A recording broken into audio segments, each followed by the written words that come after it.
This is Chapter 9, Health Promotion of the Infant and Family. During the first year, babies grow and change a lot. In fact, during the first 6 months, they grow just amazingly. There's more growth and change during the first 6 months than any other time. So what sort of changes do we want to see? We'd like to see weight gain of almost an ounce a day, 5 to 7 ounces per week. A baby should double their birth weight by, our book says 6 months, I've always heard 5, but 5 to 6 months they should double their birth weight and triple their birth weight by the time they're a year. They increase in length about an inch per month. That's during those first 6 months. It slows down a little bit after that. And by a year they should be 50% more their length than when they were born. So if they're born at 20 inches, they should be 30. Now you'll notice I'm using inches and ounces. That's because they're numbers I can remember. An inch a month, almost an ounce a day. Yes, we usually like to use metric, but those are just numbers that are easier for me to memorize. Now, babies don't grow exactly the same every single day. They'll grow in spurts where they'll grow a whole lot for a few days and then very little, and then a whole lot and then very little. So it's much more stair-step. In our textbook, there's table 9-1. This is all the developmental milestones of the first year. I want you to memorize all the key developmental milestones. You'll know the key ones because they have a little dot in front of them. And what a key milestone is it has to be met before you can go on to the next one. So a baby has to be able to sit up before they're able to pull themselves up to standing. They have to be able to coo, ooh, ah, make those vowel sounds before they can do vowel consonant sounds, da, da, da, ma, ma, ma. Some milestones aren't necessary for the next thing to happen. A baby does not have to crawl in order to walk, but they do have to be able to sit up first and get that strength in the trunk before they're able to walk. So looking at systems, the respiratory system is, kids just get a lot of infections, right? Lots of respiratory infections. Part of that is the distance from things. You breathe in some germs into the nose, it's a very short distance to the trachea and then to the bronchi.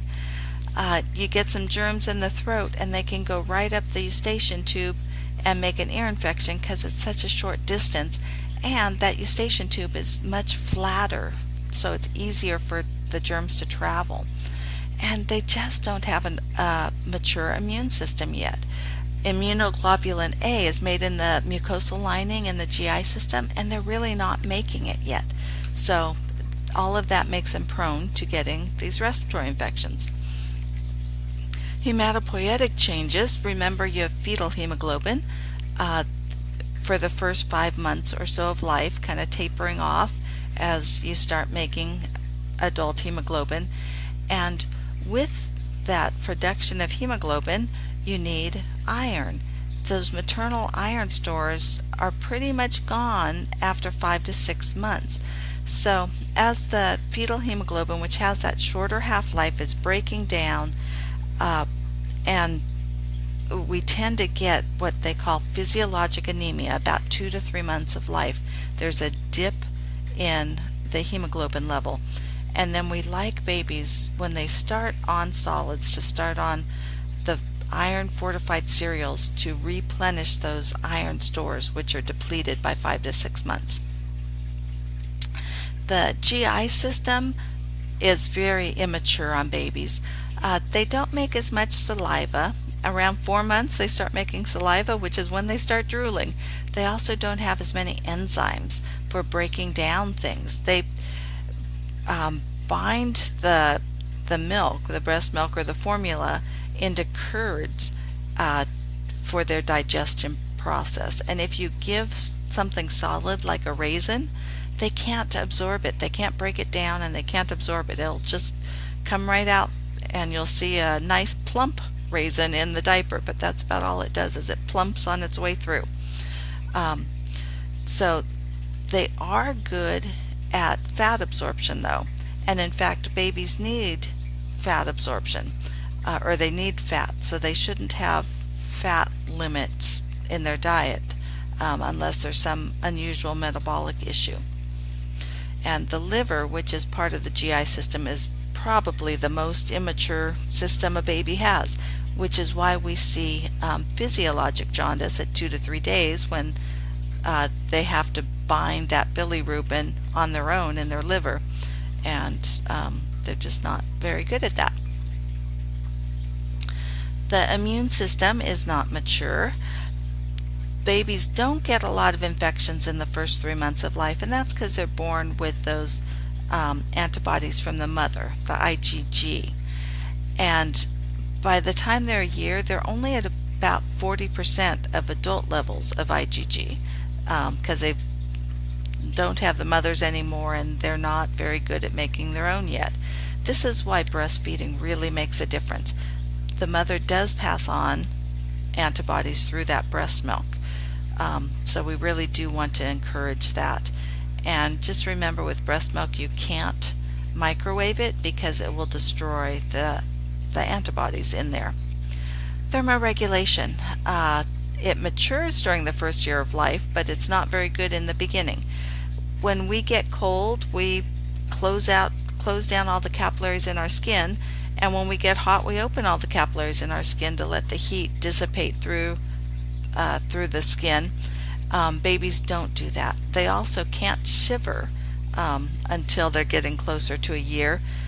We shiver to make energy, heat energy, and as through that year they put on more fat, but in the beginning they don't have very good insulation because they don't have much adipose tissue at birth. The GU system is also very immature. Babies have a lot more water in their bodies than adults, and the younger the baby, the more of their body is water. A preterm baby is more water than a term baby who's more than a 3 or 4 months old. So where is all that extra water? It's extracellular. If you remember, you have intracellular, inside the cell, and extracellular. Extracellular can be inside the blood vessels but outside of the cells, intravascular, or it can be interstitial, in the tissues outside of the cells. And most of theirs is extracellular and actually predominantly interstitial, but it allows it to move very easily between the interstitial and intravascular spaces, and that's what makes them prone to dehydration. That fluid can move around very easily, and if they're having excess fluid loss, the fluid just moves and then more can be dumped out. So that's one of the issues, is babies do get dehydrated very easily. The other thing that plays into letting them get dehydrated easily is their renal system is not mature. In fact, it doesn't mature until they're getting close to 2. Between about 1.5 and 2, the kidneys finally mature, where they can concentrate the urine based on intake. If you or I don't drink, we just hold on to fluid and concentrate our urine. A baby cannot do that. They'll pee less, but they don't concentrate the urine. So some of those motor skills, or some of those developmental milestones, are our motor skills. A baby should be able to grasp an object at 2 to 3 months. And this is not the put your finger in their palm and they squeeze it, but this is intentionally grasping it.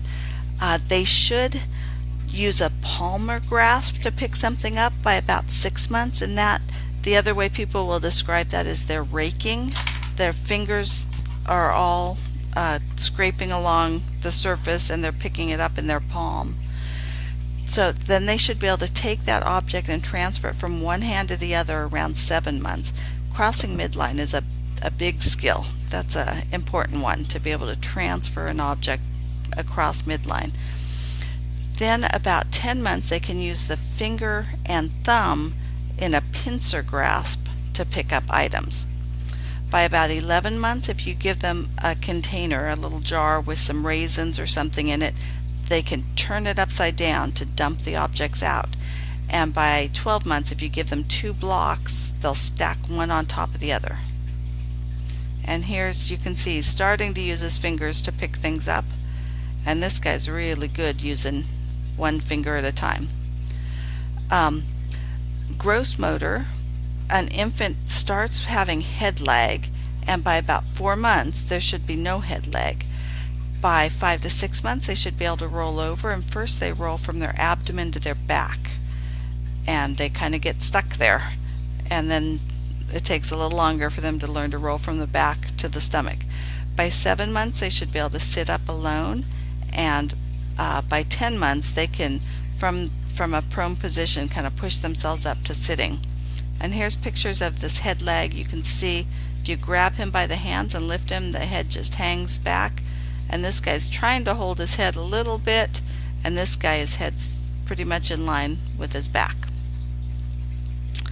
And babies, first they can lift their head, but their chest is on the ground, and then they can lift their head and their chest, and now he's got his weight on his arms rather than just his chest.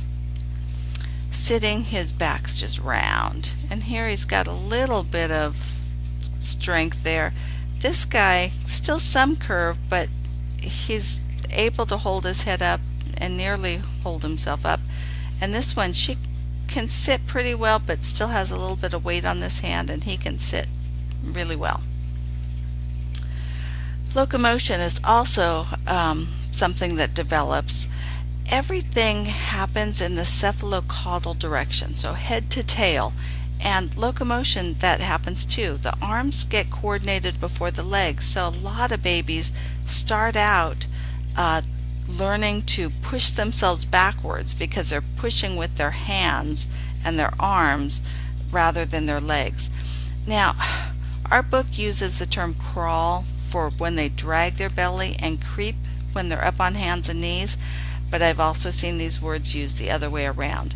So we're not going to worry about which one is correct, but they first, around 6 to 7 months, can move, but they're dragging their belly, and this is where they often go backwards first, and then they get up on their hands and knees, and that's more like 9 months.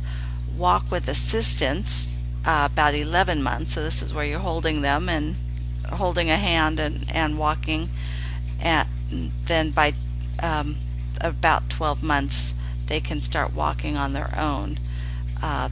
If you're thinking all of these are a little bit later than your kids were, our book goes with 75%. That's considered the normal age, that 75 out of 100 kids can do this skill at that age, and so that's what we're calling the age we would like to see it, or before that we'd like to see it by then. So here we have some more skills of locomotion here. Okay, so Erickson is our first developmental theorist we're going to talk about, and he says a baby needs to develop trust and overcome mistrust. So how do they do that? Well, by having their needs met, by consistent care. They get fed, they get comforted, held, stimulated, and when they cry and something's wrong, that need gets met. When that doesn't happen, they can develop a sense of mistrust. And as that first year develops, the baby slowly learns to delay gratification, not for a long time, but in the beginning they cry and they get fed. As they get a little older, they cry and they may have to wait a few minutes for mom to get a bottle ready. So they learn to wait, not long, but a little bit. But it's still important that they have consistency in their care and that their emotional needs are being met too, that mom's reassuring them your bottle's coming. They say one of the first kind of conflicts that a baby has to deal with is learning that biting feels good, and biting, their teeth are coming in, it's kind of fun and it feels good, but when they bite mom or brother or whatever, they get scolded. So learning that just because they like it, they may not be allowed to do it.